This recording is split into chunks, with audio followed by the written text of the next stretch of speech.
The concept of our Peaks Days is designed to bring the future-proofing aims of Peaks to life, blending inquiry, oracy, What was your biggest achievement in school and how did that make you feel? and our digital skills.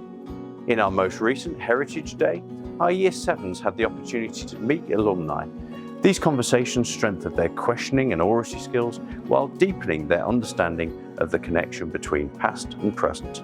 Do like musical or drama plays. Hello, my name's Holly. I'm from 7S and thank you for being here today. Students then transformed their interviews into professional-style newspaper articles for our alumni magazine.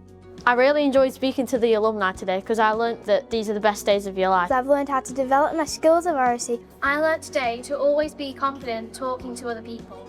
Well, this has been a great opportunity for reflection. I've been really put on the spot by the pupils who were absolutely delightful. The questions that they were asking were really challenging. The way they articulated themselves was fantastic. I think it was a very valuable experience for the students to speak to an adult. It's the engagement with other people. I think that's what people need to focus on today. Well, this has been a standout day for our Year 7 students, meeting alumni and hearing their stories. A huge thank you to over 20 alumni who generously supported our students today. We really couldn't have done it without you.